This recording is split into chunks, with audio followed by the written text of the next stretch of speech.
نو تاسې به طالبانو د علماو په شان کې سپکې خبرې نه کوئ. خیر ده که یو عالم یوه خبره کړې وله ولو که هر څوک تاسې دې په شان کې خبره نه کوئ.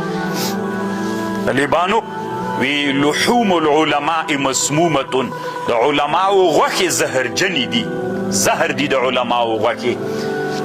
بریقه یو کتاب ده په طریقې بریقة المحمودیه په طریقې محمدیې باندې شرحه ده، هلته یې لیکلي دي و یو ورځ امام ابو حنیفه رحمه الله ممکن منځ به یې کو داسې په تندي باندې هغه وچیچه لړم عقرب چې وایي چیچه نو امام صاحب غږ وکړه چاله زه لړم شاګردانو رامنډې کړلې چې څوک مړ کړي لړم. امام ابو حنیفه ورته ویلې رحمه الله مه یې کوئ. وی ولې؟ وی ځکه لحوم العلماء مسمومتون، دا خبره به ثابته سي چې د علماو غوښې زهرجنې دي. چې رښتیا ده دا خبر که دروغ ده، که رښتیا وي نو اوس به معلومه سي چې دا علماو د حق علماو غوښې دا زهر لري. نو اوس به معلومه سي بس شاګردان چارپیر ناست دي، لړم دلته ولاړ ده، کرا کرا په لړم باندې د ذوب حالت له راتله راتله راتله راتله مړ سي. طالبانو ده خو عالم و چې د عالم غوښه د ده دپاره زهر سوله، الله دی مړ. نو کوشش وکئ طالبانو ځانونه د علماو په غوښو باندې مه مړه کوئ، د علماو غوښې زهر لري.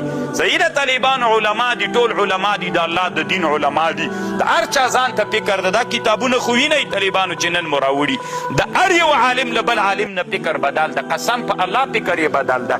رب العالمین چې طالبانو د هر عالم د یو له بل نه فکر بدل ده په دې موضوعاتو کې، نو چې بدل سو نو تا ته خو داسې نسي کېدی چې ټول په یو موضوع باندې نو ته به رجیږېږي چې هدي تا له رایې سره موافقه خبر نه وله، هغه ته دوه درې کنځاوې وروکه او سپکې سپورې ووایه. لکه نن چې علما بعضې علما خپل شاګردان تربیت کوي همدې دپاره چې علماو سپکو ته یې کېنولي دي چې د بره ووایي او د نور علماو طالبانو د علماو غوښې زهرجنې دي. خوښه مو که خورئ یې غیبتونه یې پې کوئ، الله عز وجل به مو د علم برکت نه نصیب کوي.